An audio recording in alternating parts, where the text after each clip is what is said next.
Welcome बच्चों, आज हम लोग पढ़ने चल रहे हैं डायमेंशंस का लेक्चर नंबर 4। आज हम लोग डायमेंशंस के यूजेज को पढ़ने चल रहे हैं।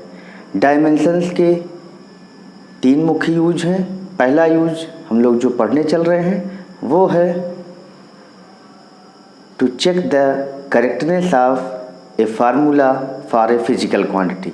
मान लेते हैं कभी हमको फार्मूला दिया गया है और हमको ये चेक करना है कि that formula is dimensionally correct और नॉट। तब हम लोग किस तरीके से चेक करेंगे कि कोई दिया गया फार्मूला डायमेंशनली करेक्ट है या नहीं। तो बच्चों, इसके लिए एक नई चीज़ हम लोग देखेंगे। वो चीज़ क्या है? यहाँ पर हम प्रिंसिपल ऑफ होमोजेनिटी को देखेंगे। प्रिंसिपल ऑफ होमोजेनिटी क्या कहती है? प्रिंसिपल ऑफ होमोजेनिटी कहता है कि वही क्वांटिटीज एक दूसरे में जोड़ी या घटाई जा सकती हैं जिनका नेचर एक ही हो। यानी कि वही फिजिकल क्वांटिटीज एक दूसरे में ऐड या सब्ट्रैक्ट हो सकती हैं जिनकी डायमेंशंस बराबर हों।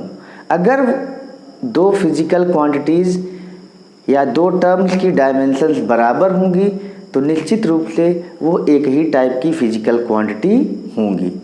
उदाहरण के लिए एरिया में हम एरिया को ही जोड़ सकते हैं, एरिया में हम मास को नहीं जोड़ सकते, एरिया में लेंथ को नहीं जोड़ सकते, एरिया में टाइम को नहीं जोड़ सकते, एरिया में एरिया को ही जोड़ सकते हैं।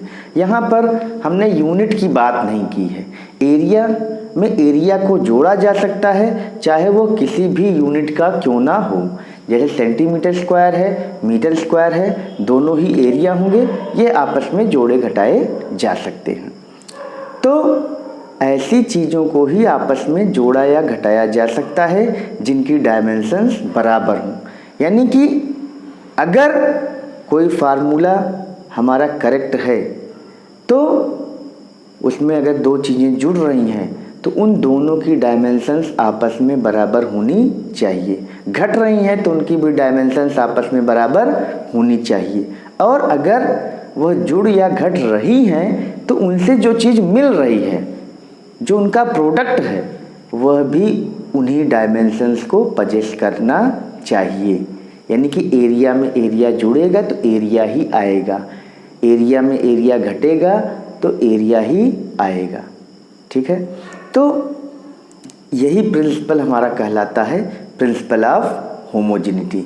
कुल मिलाकर कहने का मतलब ये है कि जब भी किसी फिजिकल क्वांटिटी के फार्मूला को हमें चेक करना है कि वो डायमेंशनली करेक्ट है या नहीं, तब हम लोग LHS के हर टर्म की डायमेंशंस को निकालेंगे और RHS के हर टर्म की डायमेंशन को निकालेंगे। अगर LHS के हर टर्म की डायमेंशन RHS के हर टर्म की डायमेंशंस के बराबर आ गई, तब हम कहेंगे कि that formula is dimensionally correct. तो चलते हैं, देखते हैं, एक क्वेश्चन को उठाते हैं। ये क्वेश्चन क्या है? Check the correctness of formula. ये बहुत सिंपल फार्मूला है जो हम लोग खूब यूज करते हैं। V = U + AT। हम लोग जानते हैं this is first equation of motion, straight line motion के यूनिफॉर्मली एक्सेलरेटेड मोशन का first equation V = U + AT है। यहाँ पर बेटा पहले हम लोग देखेंगे कि how many terms are there. Terms क्या होते हैं? जो चीज़ें प्लस या माइनस से सेपरेट होती हैं वो टर्म्स कहलाते हैं। तो यहाँ लेफ्ट हैंड साइड में कितने टर्म है? 1 टर्म है, वह टर्म है V। राइट हैंड साइड में कितने टर्म है? 2 टर्म है, एक U और फिर प्लस लगा है यहाँ AT। तो overall there are 3 terms and each term must have same dimensions if that is dimensionally correct. तो हम LHS की डायमेंशन में वेलोसिटी की डायमेंशन निकालेंगे। ये इस चीज़ को पढ़ा क्या जाएगा? बॉक्स में अगर V लिख दिया जाएगा तो इसको पढ़ा जाएगा डायमेंशंस ऑफ V। तो ये V क्या हो जाएगा? LT - 1। अब LHS की डायमेंशन आ गई। अब RHS में कितने टर्म हैं? 2 टर्म हैं, दोनों की डायमेंशन निकालते हैं। अगर बराबर आती है तब कहेंगे यह डायमेंशनली करेक्ट है।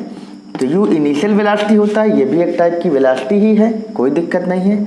तीसरा टर्म क्या है बेटा, at है, a यानी acceleration lt-2 into time t। अगर इसको ध्यान दें तो ये भी आ जाएगा lt-1। इस तरह से हम लोग देखते हैं लेफ्ट ये दो टर्म जुड़ रहे हैं तो वही चीज़ें जुड़ या घट सकती हैं जिनकी डायमेंशंस बराबर हों।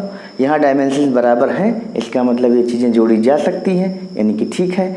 दो वेलोसिटीज हैं, दो वेलोसिटीज का जोड़ भी वेलोसिटी ही आ रहा है, इसका मतलब है कि ये फार्मूला डायमेंशनली करेक्ट है।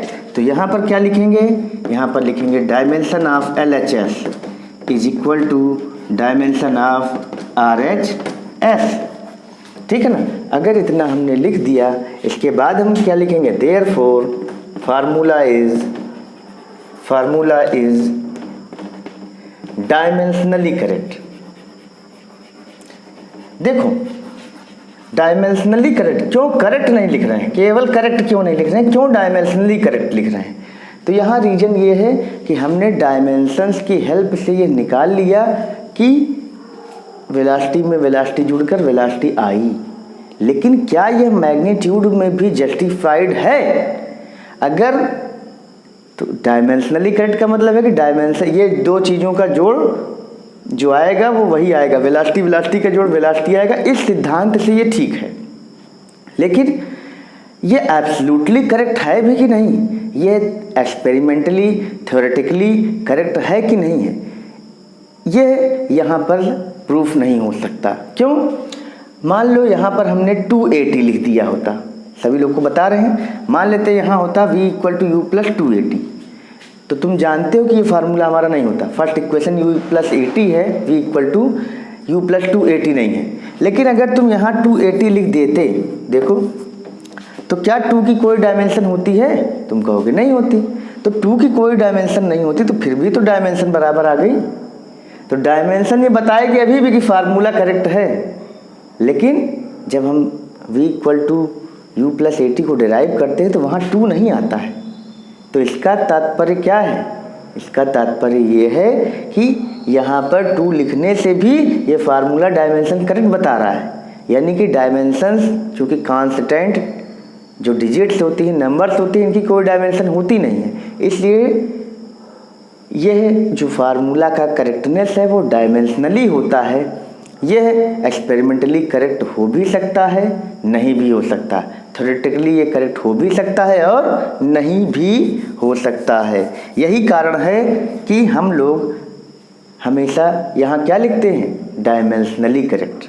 तो a dimensionally correct formula may और may not be correct experimentally and theoretically, ठीक है।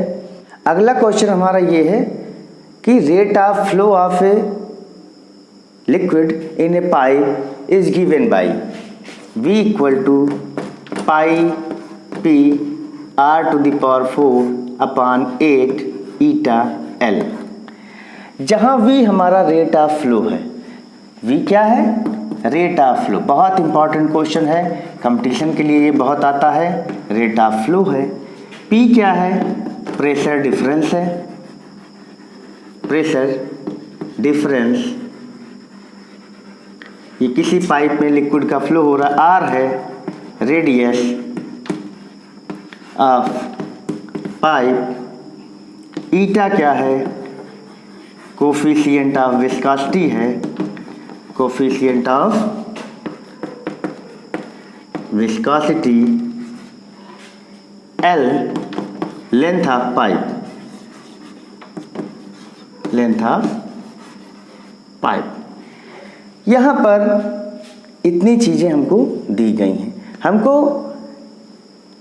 चेक करना है कि ये फार्मूला डायमेंशनली करेक्ट है या नहीं है।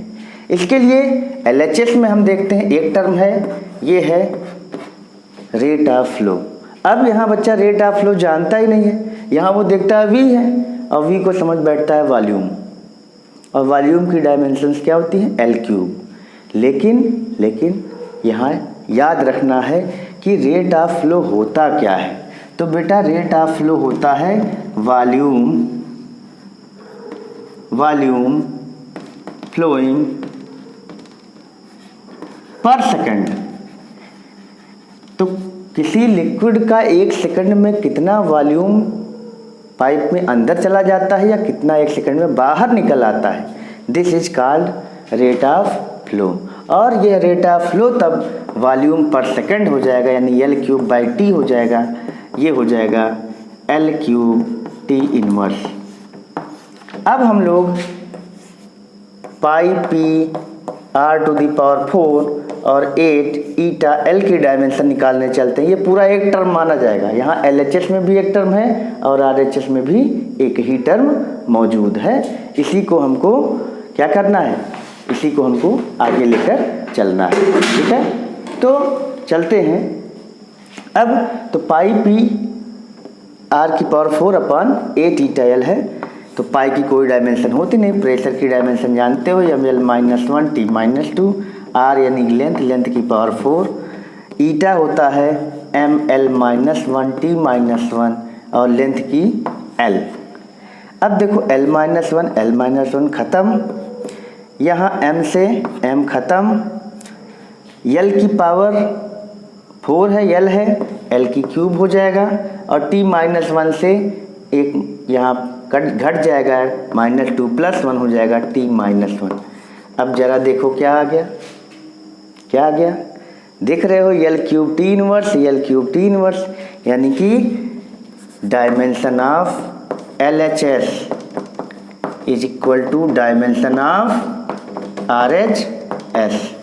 अब क्या लिखोगे, therefore formula is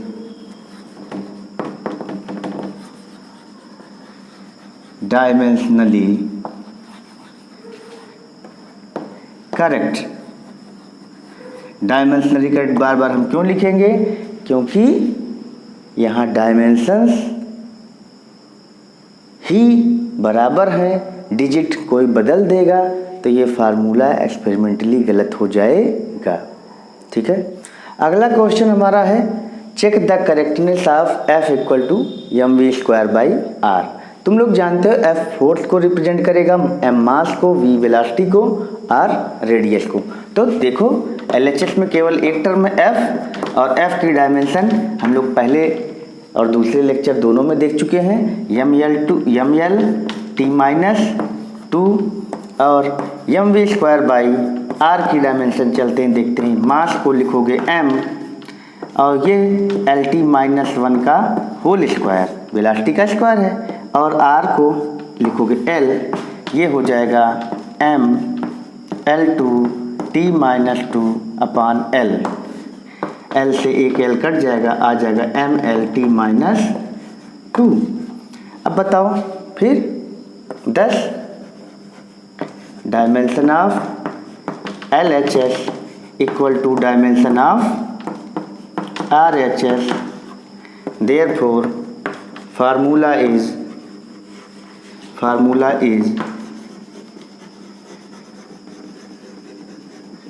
dimensionally correct. इस तरह से एक और फार्मूला हमने डायमेंशनली करेक्ट देख लिया। अगला क्वेश्चन है हमारा check the correctness of v = G × r। v velocity है, capital G universal gravitational constant है, r क्या है, रेडियस है, दूरी है। तो LHS की डायमेंशन में हम लोग लिखेंगे v की डायमेंशन हो जाएगा L-T-1।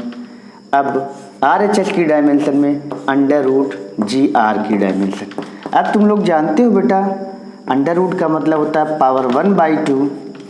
G acceleration due to gravity वाला G ये नहीं है, ये है यूनिवर्सल ग्रेविटेशनल कांस्टेंट यानी कैपिटल G m-1 L3T-2 और r को लिखोगे l, तो ये हो जाएगा m-1 l की पावर हो जाएगी 4, t की पावर हो जाएगी t की पावर -2 की पावर 1/2। अब ये हो जाएगा m-1/2 मल्टीप्लाई कर दो, l की पावर 2 t की पावर -1, पावर पे पावर चढ़ी है पावर का मल्टीप्लिकेशन हो गया। अब LHS की डायमेंशन LT-1 यहाँ लेकिन कुछ और आ गया। अब ध्यान दो, अब यहाँ पर तुम लिखोगे LHS, dimension of LHS is not equal to dimension of RHS। Therefore formula is क्या होगा, therefore formula is not correct, नहीं, फार्मूला इज एब्सोल्युटली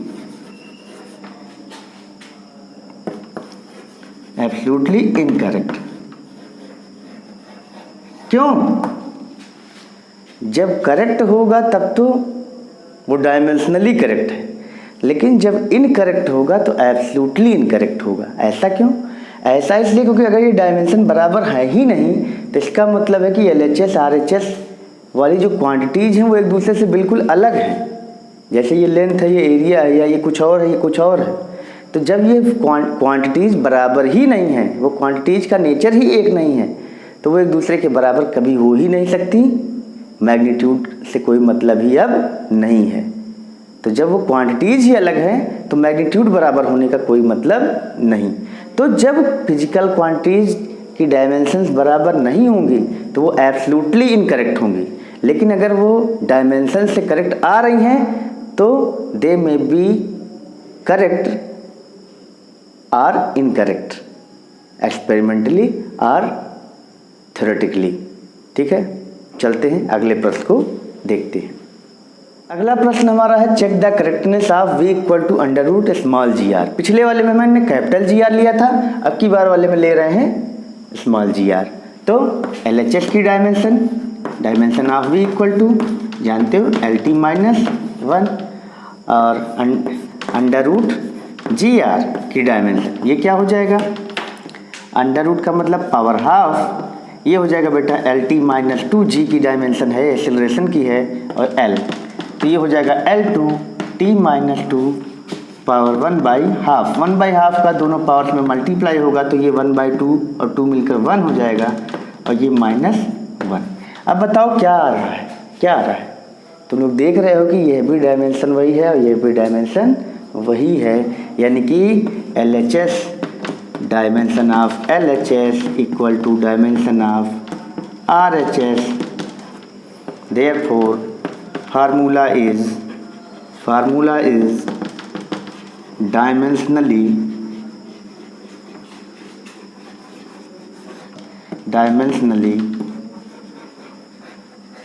करेक्ट। बहुत अच्छा प्रश्न। तो इस तरह के प्रश्न आपके होम एग्जामिनेशन में खूब आते हैं, ठीक है ना। और कंपटीशन में आता है कि करेक्ट है या नहीं है, चेक करो।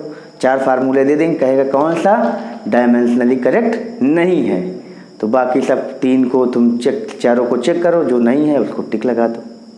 चलते हैं अगला क्वेश्चन। अगला क्वेश्चन जो देखो बेटा दिख रहा है, check the correctness of V equal to under root capital G capital M upon R।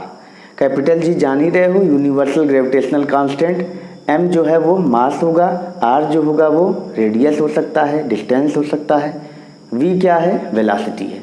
चलते हैं, LHS की डायमेंशन वेलोसिटी की डायमेंशन है, तो ये हो जाएगा LT-1, और under root GM upon R की डायमेंशन अगर निकाल रहे हो तो देखो बेटा रूट बाहर लगा दो ऊपर, और G का मतलब M-1 L3T-2, ये G की वैल्यू है। मास को कैपिटल M लिख दो और R को L।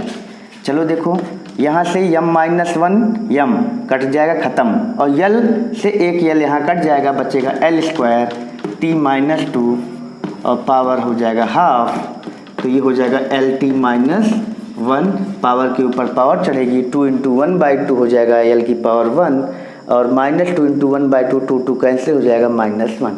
जरा देखो क्या आ रहा है, LHS की डायमेंशन LT-1, RHS ये है, RHS की डायमेंशन LT-1, यानी कि dimension of LHS is equal to dimension of RHS। Therefore फिर वही लिखोगे क्या कि therefore the formula is dimensionally correct. अगला प्रश्न हमारा है check the correctness of T equal to 2π√L/G। Question जब दिए रहेंगे तो वहाँ ये T को बताया रहेगा क्या है, L क्या है, G क्या है, लेकिन तुम्हें अपने प्रैक्टिस से भी ये मालूम रखना चाहिए कि T क्या है। तो t is time period of simple pendulum, 2 pi is a constant, l is the effective length of simple pendulum यानी एक लेंथ है, g is acceleration due to gravity. तो LHS में हमारा t है तो इसकी डायमेंशन, ये चूँकि टाइम पीरियड है और टाइम को हम कैपिटल T से ही दिखाते हैं, दोनों तरफ एक ही तरह लग रहा है, लेकिन यहाँ t को टाइम पीरियड कहोगे और यहाँ t डायमेंशन वाला t है। चलो 2 pi under root L by G की डायमेंशन निकालते हैं, ठीक है।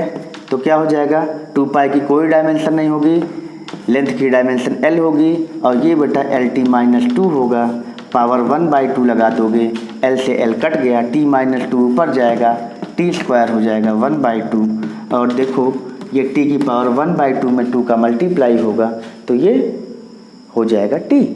तो LHS की डायमेंशन RHS की डायमेंशन आपस में क्या है, बराबर हैं। LHS dimension of LHS equal to dimension of RHS।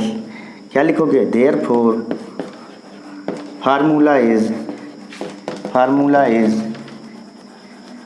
Dimensionally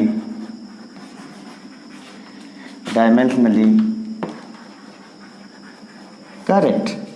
तो इस तरह से क्वेश्चन को तुम लोग लगा सकते हो। अब हम लोग एक नया क्वेश्चन देखने चल रहे हैं, वो है check the correctness of H equal to 2t cos theta upon r rho g। ठीक है ना। यहाँ पे बच्चों तुम लोग जानते रहो कि यहाँ पर H जो है वो हाइट है, T जो है वो टाइम नहीं है बल्कि सरफेस टेंशन है ना, सरफेस टेंशन, ठीक है ना। HC वर्मा में भी ये क्वेश्चन दिया गया है लेकिन वहाँ T की जगह S लिखा गया है, तो जब S लिखा रहे तब भी सरफेस टेंशन है, T लिखा रहे तब भी सरफेस टेंशन है। अलग अलग किताबों में अलग अलग रहता है, लेकिन मतलब एक ही है। R क्या है, रेडियस है, रो क्या है, डेंसिटी है, और G क्या है, एक्सेलरेशन ड्यू टू ग्रेविटी। फिर से वही काम करते हैं।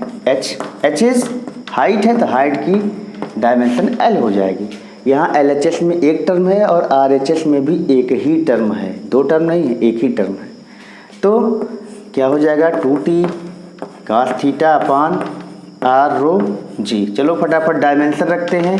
2 की कोई डायमेंशन नहीं होगी, t क्या है, सरफेस टेंशन है। सरफेस टेंशन होता है force upon length, MLT minus 2 force upon length को L कट गया, MT माइनस 2, तो MT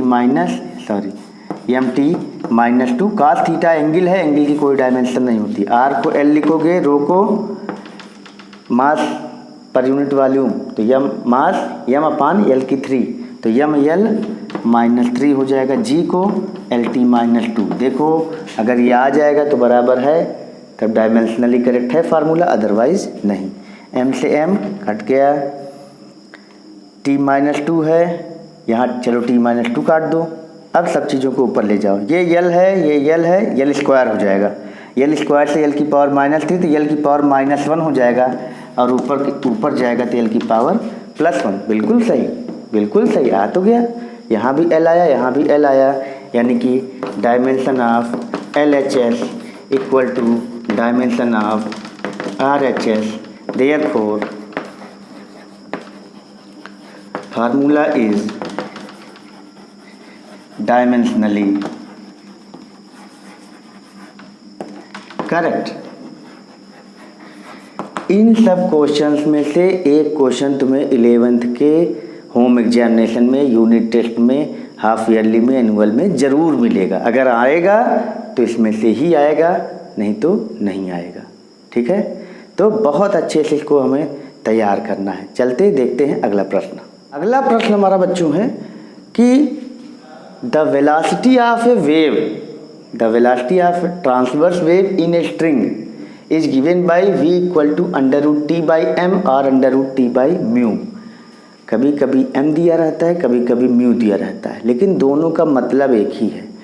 t यहाँ पर जो स्ट्रिंग है दो तरफ तनी रहती है, स्ट्रिंग का तनाव है, टेंशन है, यानी कि here t is tension, v is velocity of transverse wave in the string, m और म्यू ये दोनों एक ही चीज़ें हैं। m लिखा रहे तब भी वही मानना, म्यू लिखा रहे तब भी वही मानना। लेकिन यहाँ m लिखने पर कंफ्यूजन हो जाता है, लड़के सोचते हैं ये मास है, और यहाँ मास की डायमेंशन रख देते हैं, हो जाता है गलत।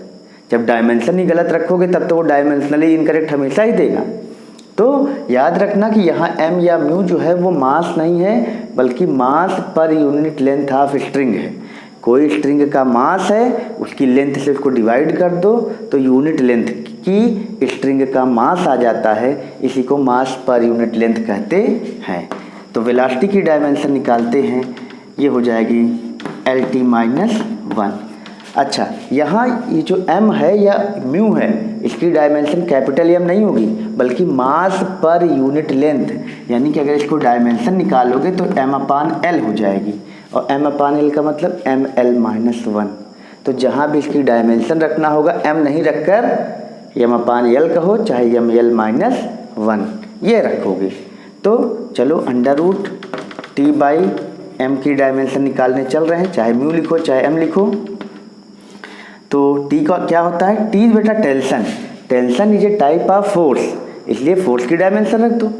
तो mL/T-2 फोर्स हो गया, ये क्या हो जाएगा mL-1 मास अपॉन लेंथ, ये mm कट गया, पावर 1/2 भी लगाओ क्योंकि रूट लगा था, l की पावर -1 ऊपर गया तो l की पावर 2 हो जाएगा, और यहाँ t की पावर -2, e की पावर 1/2 हो जाएगा। हाँ, अब 1/2 से मल्टीप्लाई करोगे, l की पावर 1, t की पावर -1। अब देखो यहाँ LHS की डायमेंशन LT-1, RHS की डायमेंशन LT-1, और तब dimension of LHS equal to dimension of RHS, then the formula is dimensionally correct. तो इस तरह से बच्चों आज हम लोगों ने देखा कई सारे फार्मूलों को डायमेंशनली करेक्ट देखा। जब कोई फार्मूला कि LHS के हर टर्म की डायमेंशन RHS के हर टर्म की डायमेंशन के बराबर होती है, तब वो डायमेंशनली करेक्ट होता है। But dimensionally correct formula may or may not be correct theoretically and experimentally, but if the dimensions of LHS and dimensions of RHS are not equal, then the formula is absolutely incorrect। आगे के lecture में हम लोग dimensions के second use को देखेंगे। तब तक के लिए गुड बाय।